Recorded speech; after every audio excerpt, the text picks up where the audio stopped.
మెదక్ జిల్లా నర్సాపూర్ పట్టణ కేంద్రంలో మున్సిపల్ ఆధ్వర్యంలో కృష్ణాష్టమి వేడుకలు ఘనంగా నిర్వహించారు. ఈ కార్యక్రమానికి ముఖ్య అతిథిగా మున్సిపల్ చైర్మన్ అశోక్ గౌడ్, కౌన్సిలర్లు సంగాసాని సురేష్, రామచంద్ర, బాలరెడ్డి, భిక్షపతి, రుక్కమ్మ, యాదగిరి, బీజేపీ రాష్ట్ర నాయకులు వాల్దస్ మల్లేష్ గౌడ్, రమేష్ గౌడ్, వీరప్ప గురుస్వామి, రమేష్ మరియు లక్ష్మీ నరసింహ యూత్ సభ్యులు తదితరులు పాల్గొన్నారు.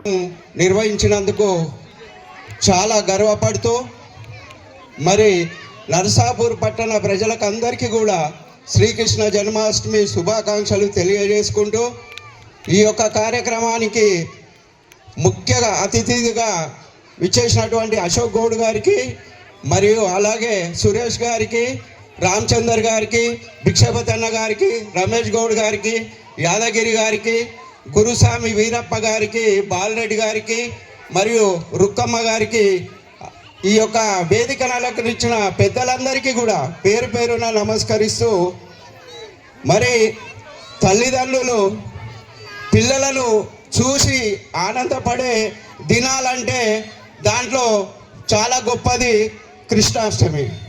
తన పిల్లలను తల్లి ఒక 2 రోజుల 3 రోజుల నుంచే పిల్లలను కృష్ణాష్టమి రోజు ఎలా అలంకరించాలి, ఎట్లా నేర్పాలి అనేది ప్రిపేర్ అయి 3 రోజుల ముందు నుంచే ఈ కార్యక్రమాన్ని ఆడపడుచులు చేసుకుంటారు. ఇది సంతోషకరమైన విషయం. మరి ఇలాంటి పోటీ కార్యక్రమాలు ఈరోజు పిల్లలందరినీ ఇక్కడికి తీసుకొచ్చి మరి వాళ్ళతోని ఆటలు పాటలు పాడించడం అనేది మరి వీరిని చూసి కూడా ఇంకా కొంతమంది కూడా మరి ఇంప్రెషన్ అనేది వచ్చేస్తుంటుంది. మరి ఇలాంటి ప్రోగ్రామ్స్ మనం నిర్వహించినప్పుడే మన యొక్క భవిష్యత్ కార్యక్రమాలు ఏంటిదనేది మనము పిల్లలకు నేర్పగలుగుతాం.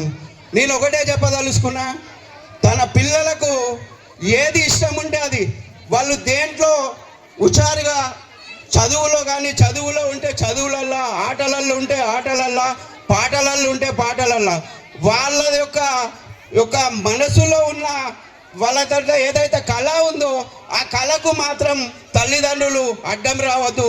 దానికి వాళ్ళు తల్లిదండ్రులు ప్రోత్సహించి మరి వారిని ముందుకు తీసుకుపోయినట్టయితే వారు భవిష్యత్తులో గొప్ప వాళ్ళు అవుతారని నాకు తెలిసిన అనుభవంతో నేను చెప్తున్నాను.